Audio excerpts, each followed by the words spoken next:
O nome do influenciador Ítalo Santos voltou aos holofotes, mas dessa vez não por conta de uma dança do TikTok ou por conta de uma trend, e sim por acusações seríssimas, que vão de exploração da imagem de menores à exposição indevida de crianças e adolescentes nas redes sociais. Ao mesmo tempo, cresce uma inquietação entre os usuários da internet. O que a Isabelle Vidal tem a ver com tudo isso? Nos últimos dias, a hashtag Justiça por Isabelle Vidal tomou conta de comentários em vídeos, redes vizinhas e perfis independentes.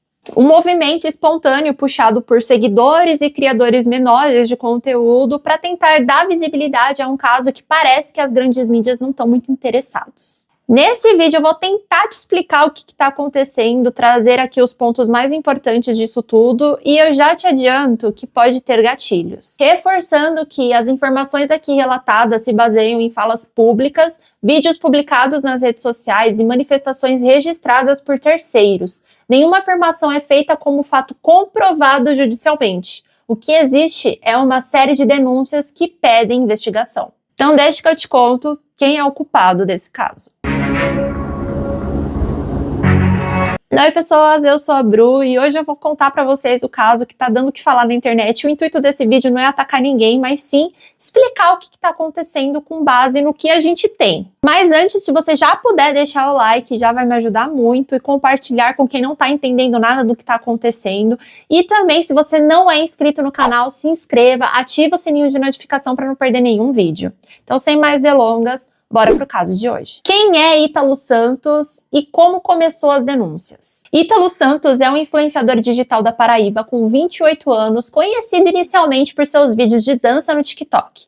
Ao longo do tempo, ele passou a ganhar notoriedade em um projeto bastante peculiar: abrigar adolescentes e crianças em sua casa, chamando-os de filhos e promovendo-os como criadores de conteúdo digital. Aqui eu já deixo um adendo que, se caso você não tenha assistido uma série documental chamada Má Influência na Netflix, vale muito a pena porque retrata mais ou menos o que o Ítalo faz nas redes. Ele afirma que a intenção é ajudar jovens de comunidades carentes a ter uma nova vida e trazer mais visibilidade a eles nas redes sociais. Segundo o Ítalo, tudo é feito com consentimento dos pais ou responsáveis e muitos dos adolescentes vivem com ele já emancipados. No entanto, os vídeos gravados chamam a atenção por uma outra coisa: o conteúdo. Não são vídeos escolares, educativos ou familiares. São vídeos com temas de relacionamentos, brigas, ciúmes, namoros e até gravidez. Então são situações adultas com adolescentes encenando e muitas das vezes com trilhas sonoras sensuais, mensagens provocativas e legendas um tanto quanto peculiares. O Ítalo soma mais de 17 milhões de seguidores, isso no Instagram, no TikTok, no YouTube, então mostra a influência dele. Com tantos números, logo vieram as críticas fortes e depois as denúncias. Em 2023, o Ministério Público da Paraíba abriu uma investigação sobre o conteúdo postado pelo Ítalo e a sua relação com os adolescentes que vivem com ele. O influenciador se defendeu publicamente. Ele afirmou que tudo é feito com consentimento e que as meninas são emancipadas e que seus pais estão cientes e participam. Em um vídeo, ele chegou a dizer que, abre aspas, na minha casa eu tenho as minhas crias, que passam tempo comigo e com as mães. As mães acompanham tudo. Tem gente que acha que as meninas têm 13, 14 anos, mas elas são emancipadas e elas fazem o que elas quiserem. As mães concordam e está tudo autorizado. Segundo ele, o projeto tem dado certo, colocou os adolescentes de volta na escola e trouxe visibilidade para quem vivia em situação de rua ou até mesmo de negligência. E ele também criticou quem aponta as irregularidades. O que reacendeu as discussões sobre o Ítalo foi depois que a sua filha digital, a Camilinha, de 17 anos, apareceu grávida. A notícia por si só já chamaria atenção, mas o que chocou parte do público foi o suposto pai da criança. Segundo relatos, o bebê seria do irmão do Ítalo. A Camilinha sempre foi uma das figuras mais presentes na rede do influenciador, tratado por ele como um caso de sucesso. Ela era constantemente citada como uma das adolescentes que mudaram de vida graças ao projeto. Mas com a gravidez, a frase "tudo está sob controle" caiu por terra. A situação levantou questionamentos de como que a pessoa diz que está tudo organizado, tudo sob controle e deixa isso acontecer. Por que a adolescente está grávida do irmão do seu tutor? Onde estão os responsáveis e existe algum acompanhamento legal? E o principal, isso tudo é mesmo muito normal, como ele afirma? Foi nesse ponto que a Isabelle Vidal, influenciadora e ativista digital, começou a se manifestar publicamente. Ela começou a produzir vídeos falando sobre o caso, questionando a normalização da exposição de adolescentes e criticando duramente o silêncio de grandes perfis e da imprensa tradicional. A Isabelle falava de forma direta, incisiva e até provocativa. Ela dizia com todas as letras que era impossível enfiar 10 adolescentes dentro de uma casa, isolá-los de suas famílias, gravar vídeos sensuais e esperar que nada acontecesse. Ela passou a expor prints, conversas e até relatos de pessoas que estavam próximas ao influenciador Ítalo. Além disso, ela também falou sobre os efeitos reais na saúde dessas meninas, citando infecções de urinas frequentes, interrupções de gravidez e até falta de instrução sexual adequada. Ela foi além, ela disse, abre aspas, se isso não é marketing, é preciso investigar mais ainda, porque não é possível que essas meninas vivam perdendo o bebê, vivam com infecção urinária e ninguém se pergunta o que está acontecendo. As falas da Isabelle viralizaram rapidamente, mas isso também trouxe consequências. Ela começou a relatar ameaças, pressões, inclusive ameaças à sua família, e mesmo assim ela seguiu firme com as postagens. Com a repercussão crescendo, a vereadora Jailma da Paraíba usou a tribuna para formalizar o novo pedido de investigação contra o Ítalo Santos. Ítalo Santos, que agora, dia 27, tem uma matéria aqui do Polêmica Paraíba, revelou que sua filha, entre aspas, porque ele capta, né, crianças e adolescentes para sua casa, ou paga, ou dá dinheiro, ou compra carros, ou compra comida, ou paga tudo para os pais e trazem elas para suas casas e as meninas ficam lá feito, vamos supor, parecem mais escravas sexuais. O influenciador Ítalo Santos é acusado de assédio moral e sexual. Isso aconteceu em maio de 2025, no Dia Nacional de Enfrentamento à Violência Sexual de Crianças e Adolescentes. Em seu discurso, ela classificou a situação como alarmante e mencionou explicitamente o caso da Camilinha, além das denúncias de assédio moral vindas de ex-funcionários do Ítalo, que alegaram jornadas abusivas, controle emocional e exploração. E que os adolescentes não estavam em um centro de um projeto que visava melhoria ou acolhimento, e sim negócios que os usavam como personagem. O que mais chocou o público foi o relato de um garoto chamado Luiz, de 17 anos. Segundo ele, aos 15, ele foi ameaçado pelo Ítalo Santos após um desacordo envolvendo uma casa de apostas. O jovem teria feito a ponte entre o Ítalo e o patrocinador e ainda saiu como um golpista. Oi, meu nome é Luiz, tenho 17 anos, fui intermediário do Ítalo Santos numa casa de apostas quando eu tinha 15 anos, 15 para 16. Tinha fechado no outro dia. Quando foi de madrugada, já tava tendo diversas mensagens, ligações, áudios. Ele até mesmo mandou foto minha falando que ia me expor nos stories por conta que eu tinha roubado ele, me acusando, me incriminando de algo que eu não tinha feito. Essa situação pintou um cenário muito mais sombrio, onde os adolescentes são tirados das suas casas, posto em uma jornada exaustiva de gravações e ainda quando tentam sair, são ameaçados. Na madrugada de sábado para domingo, tudo mudou o rumo e ficou ainda mais grave. A Isabelle Vidal, que até então vinha denunciando os casos de forma incisiva, publicou um vídeo nas suas redes onde parecia estar chorando, visivelmente abalada, dizendo que havia acabado de ser estuprada. Segundo ela, o agressor era um homem que se aproximou com uma promessa de ajudá-la a reunir provas contra o Ítalo e fazer um contato com o Ministério Público. O vídeo é bem chocante e mostra ela sozinha pedindo ajuda. Gente, eu fui estuprada, me ajuda a ligar o roteador pra mim, por favor. Pouco tempo depois, a madrasta da Isabelle postou um stories pedindo orações. Em uma outra publicação, confirmou que a Isabelle havia registrado a ocorrência e que estava tomando medidas cabíveis, mas relatou algo ainda mais alarmante. Ela não estava conseguindo acessar a internet, nem por dados móveis, nem roteadores. Os stories publicados por ela sumiram rapidamente, mesmo depois de postados. Os seguidores começaram a levantar a hipótese de que a Isabelle estava sendo silenciada digitalmente. Vale relembrar que tudo isso que eu tô dizendo são suposições, não tem nada comprovado judicialmente, tá? O perfil dela havia se tornado instável e tudo de print que ela havia postado anteriormente tinha sumido. Informações que estavam no feed também desapareceram e algumas pessoas especularam que o celular da influenciadora poderia estar sendo monitorado ou até grampeado. Não tinha nenhuma confirmação oficial, aliás, não tem nenhuma confirmação oficial, mas os seguidores começaram a ficar desconfiados. A Isabelle, em seus últimos vídeos, também alertava a respeito de ameaças e de que ela estava sendo hackeada. Esse ponto de hackeio, eu acho válido você dar uma segurada, porque tem um bloco que a gente vai tratar especificamente sobre isso, que talvez faça uma ligação, tá? Do outro lado da moeda, o influenciador Guga Figueiredo abriu espaço para que o Matheus Ferreira, que é o ex-assessor do vereador, e o cara ao qual a Isabelle está acusando acusando de ter abusado dela, pudesse se manifestar e falar sobre o que aconteceu. Ver uma notícia que você foi exonerado, isso pesa como se você fosse culpado. Você compreendeu o raciocínio? Sim, compreendi, mas... Eu não tô te acusando de nada, eu tô falando que quem tá de fora e chega e vê que você foi exonerado, fala, pô, tá culpado, já exonerou até o cara do cargo, entendeu? Não, hoje eu trabalho no gabinete do vereador e a gente trabalha contra a violência infantil. A gente trabalha contra qualquer tipo de abuso. Eu tô sendo investigado por uma coisa que eu não fiz. Até ser provado se eu fiz ou não, eu, como ter uma história na campanha, ter me dedicado, ter trabalhado, feito tudo por ele, eu falei o seguinte, eu não quero prejudicar ninguém, então eu mesmo vou sair. Fiz esse pedido. Porque eu sei a proporção que você está tendo. O Guga, eu nunca imaginei que um dia estaria sendo entrevistado para falar. Eu sempre sonhei sim ser entrevistado pelo menos bem feito, que é o que eu sempre busquei fazer para as pessoas. E aí dá um belo exemplo disso. Uma coisa que eu fui fazer de bom para uma pessoa, você voltou contra mim ao contrário. E aí eu pedi essa exoneração para não afetar as pessoas que estão ali trabalhando. Pedi a exoneração e ele me atendeu. Na entrevista, o Matheus afirmou que a sua intenção era ajudar a Isabelle a denunciar o Ítalo Santos. Ele relatou que acompanhou até a delegacia e, posteriormente, ela solicitou que ele a acompanhasse até um hotel para que ela se acalmasse. Segundo o Matheus, a Isabelle teria informado aos funcionários do hotel que ele estava ali apenas para ajudá-la. Ele nega veemente as acusações de abuso feito por Isabelle. Não fiz nada contra essa menina, é uma farsa, é uma mentira. Eu não fiz nada, não encostei nela, não abusei dela. Gente, pelo amor de Deus, eu não ia jogar toda a minha vida, toda a minha carreira fora por causa de uma mulher, por conta de um momento. Eu ali estava para ajudar a garota. Eu peço, por favor, me escutem. A polícia está investigando, eu tenho as provas.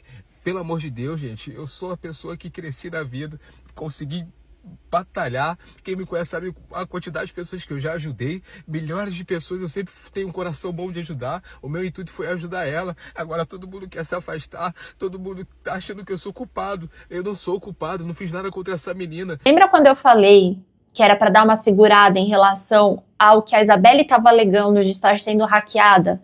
Pois bem, em meio a tudo isso, surgiu um documento na internet que pode dar mais luz em meio ao comportamento desse assessor, desse ex-assessor, o Matheus Ferreira. Esse documento foi divulgado pelo advogado G. Anderson, que faz parte do Instituto Nacional de Combate à Violência Familiar.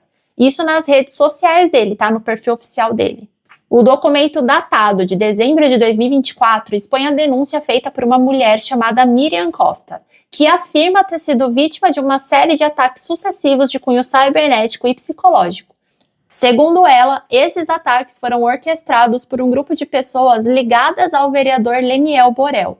Entre eles, Marcos Silva, Marcos Lima, João Fábio, Valéria e Matheus Souza, o mesmo que agora é acusado pela Isabelle. Novamente, não sou eu que estou dizendo isso, tá? Isso é o que foi demonstrado num documento lá divulgado pelo advogado, eu tô apenas relatando. Além dos ataques online, o documento também afirma que essas outras pessoas entraram em contato com parentes e familiares da Miriam. Um trecho impactante do documento diz: a requerente vem sofrendo perseguições, ameaças e difamações que violam a sua integridade física, psicológica e moral, fomentadas diretamente por Leniel Borel de Almeida Júnior, o qual, valendo-se de sua influência, incitou seus assessores a mando deste. Esse relato, embora não tenha confirmação judicial ou uma sentença condenatória, reforça o comportamento do Matheus Ferreira. O fato desse documento ter sido compartilhado por um advogado que preside o Instituto de Combate à Violência Familiar adiciona um peso extra na gravidade das acusações. É importante destacar que todas as pessoas citadas devem ter o direito à ampla defesa e ao contraditório. Ainda assim, esse histórico serve como alerta, principalmente diante da semelhança com as novas alegações feitas pela Isabelle. Boa noite, pessoal. Bem, nós estamos aqui com a Isa, tá? E a Isa, de hoje em diante, ela está sendo assistida pelo Instituto Nacional de Combate à Violência Familiar, onde nós estaremos dando para ela todo o suporte. A Isa vai ter suporte jurídico, vai ter suporte psicológico, vai ter suporte também de assistentes sociais. E tudo que nós pudermos fazer para poder garantir a Isa o direito dela, tudo aquilo que nós pudermos fazer para que nós possamos estar ajudando ela, nós vamos fazer. Ao longo de todo esse caso, o que a gente vê é um padrão bem perigoso. São adolescentes sendo colocados em posições de entretenimento sexualizado, um influenciador com milhões de seguidores controlando o conteúdo e a rotina dessas pessoas, a ausência de fiscalização direta, relatos de assédio moral, ameaças e exploração, e uma mulher que alega ter sido violentada. Esse não é só o caso do Ítalo e da Isabelle, é um reflexo de algo ainda maior, como crianças e adolescentes estão sendo tratados como moedas em redes sociais. O quanto o entretenimento tem ultrapassado os limites aceitáveis. O quanto mulheres que denunciam, que falam sobre isso, não são levadas a sério. Apesar das pessoas terem falado sobre o surto que ela está passando e não trazer essa credibilidade por conta disso, não tem que ser invalidado tudo que ela está dizendo, tá? Eu vou deixar aqui o vídeo de algumas atualizações que saiu, onde a Isabelle postou que foi até a porta da delegacia pelo pai dela ter desaparecido e depois ter sido preso, e o pronunciamento do Ítalo após tudo isso. Para não aparecer, eu vou ficar aqui a noite toda. Manda trazer caixa de som, fogos, o que tiver. Que eu só tava respeitando enquanto eu acreditava na lei. E vamos sair da pista pra gente não tomar algum carro bêbado vir aqui e não apertar a gente. Vamos sentar na porta da delegacia. Eu quero ter o direito de ver o meu pai antes dele ser transferido, já que ele foi preso. Se não, quero meu pai hoje dentro de casa. Ou prende o Ítalo ou solta o Nilson. Ou prende o Ítalo ou solta o Nilson. Senão o Rio de Janeiro vai virar um inferno. Eu dou um dia pro meu pai aparecer. Que se ele não aparecer, que vai começar a aparecer só eu. Meu pai tá preso, eu fui estuprada. Ontem eu sofri um acidente de carro. Olha só, eu não confio mais em ninguém, tá? Quando eu falei pra vocês no vídeo, botei o assessor do cara pra ajoelhar e orar, eu tava sem nenhuma arma lá. Foi tudo com a verdade. É um na mão do outro. E aí, gente, eu só pedi o Ítalo Santos, vocês querem porque vocês quiseram. Léo Dias, choquei, alfinetei, o Estado, a delegacia, todos têm alguma coisa a dizer pra vocês. Só que eles vão dizer pra vocês. A responsabilidade de investigar o que tá acontecendo comigo é do Ministério Público, gente. Eu não tenho nem ensino médio completo. Cadê o Lula e o Bolsonaro que vocês ficaram tanto discutindo pra ver que era o melhor? Qual dos dois se disponibilizou? Qual foi o partido que se disponibilizou pra me ajudar? Fora o vereador que botou o assessor dele pra tentar me comer. Ou melhor, pra me violar. Porque eles falam que eu não posso falar me comer pra poder não assustar vocês, que eu não posso mostrar desequilíbrio, né? Tem que mostrar que eu tô bem. Igual saiu agora pela manhã em todos os veículos de comunicação o procedimento do Ministério Público. Só que saiu de uma forma como se tivesse sido aberto agora. Não foi de agora, minha gente. O Ministério Público apura algumas coisas que pessoas não estão satisfeitas para ver se aquilo ali é verdade e, se for verdade, tomar a medida cabível àquilo ali. E a gente, se não deve, coopera com o Ministério Público, leva todas as autorizações de imagem de alguém que, por exemplo, o pessoal daqui de casa, a gente é uma família, só que as pessoas veem aqui como se não fosse uma família, porque não é uma família padrão, não é uma família tradicional. Mas quem acompanha a gente lá de trás sabe que toda a nossa ligação é de muito amor, é de muito afeto. E aí a gente vai lá, explica tudo. As mães das pessoas que são menores emancipadas, né? Que aqui tem os emancipados ainda e tem os maiores, só é mais em relação aos menores que são emancipados. Vão lá, e aí falam a versão deles, como é que a gente conheceu, cada um conheceu um ao outro, como essa família se constituiu. E o processo ou arquiva, ou eles vão apurar mais fatos para ver qual a medida que eles vão tomar. Isso é um procedimento que acontece não só comigo, mas com qualquer pessoa. E não é só comigo que acontece isso. O Ministério Público chama qualquer caso que eles acham que precisa de satisfação, que eles acham que precisa de investigação. E a gente, quando não deve, coopera. Para vocês que não sabem também, que estão vendo só agora em relação mais à Camilinha ou em relação às outras crias que também são emancipadas, Daninha também já foi parte desse procedimento até fazer os 18 anos. Tem um acompanhamento, que é o trabalho deles de estar fazendo, de saber se está tudo ok. Se tiver tudo ok, ok. Se não tiver tudo ok, tomar as medidas. Mas enquanto tiver ok, fazer o acompanhamento até que todos façam 18 anos e aí eles, né, serem donos dos seus próprios narizes, porque por enquanto a responsabilidade é das mães, né? E conjunta comigo, que eles convivem comigo e com as mães. Igual você sempre acompanha, que as mães estão aqui em um momento, não estão em outro momento, mas sempre acontece. Mas Daninha também passou por esse protocolo, enquanto ela era menor, né? Mesmo ela emancipada, ela também passou por esse protocolo e a gente foi, só que eu não sabia que poderia postar tudo aqui pra vocês. Mas como agora tá tudo aí já, cada vez que eu for, eu vou estar trazendo aqui pra vocês, porque comigo não tem isso. Esse vídeo não tem o intuito de acusar, julgar ou condenar ninguém. Ele apenas é uma tentativa de expor tudo que está sendo falado em ordem cronológica e montar de uma forma que você compreenda. Vale frisar que isso não é uma guerra entre influenciadores e muito menos um exposit para engajamento. A gente está falando sobre coisas seríssimas como exploração de imagens de crianças e adolescentes, possíveis abusos denunciados e sobre o andamento das investigações que não vão. Esse vídeo, na verdade, foi um compilado de coisas para a gente entender mais ou menos, ou tentar entender o que está acontecendo, né? Então, é uma junção do que a Isabelle estava denunciando, da gravidade desse assunto, sobre depois o vídeo dela que saiu a respeito dela ter sido possivelmente abusada, o assessor ter falado, o vereador ter dito sobre a exoneração do assessor e não compactuar com nada, também essa outra denúncia que foi mostrada pelo advogado, e é um compilado de tudo para mostrar o quão grave essa situação é e não pode ser banalizada. Então, se você chegou até aqui, eu peço para que você curte, se ainda não curtiu, comenta a sua opinião, compartilhe, não deixe esse assunto morrer. É muito importante que a gente fale sobre essa exploração, esse uso indevido de imagens de criança e adolescente, o quão lucrativo isso é para algumas pessoas e o que não deveria ser, e Eu volto a dizer que se você não assistiu Má Influência, a série documental na Netflix, vale muito a pena, você vai entender ponto por ponto do quanto esse assunto é pesado e necessário ser dito. Então eu fico por aqui e até o próximo vídeo. Tchau, tchau!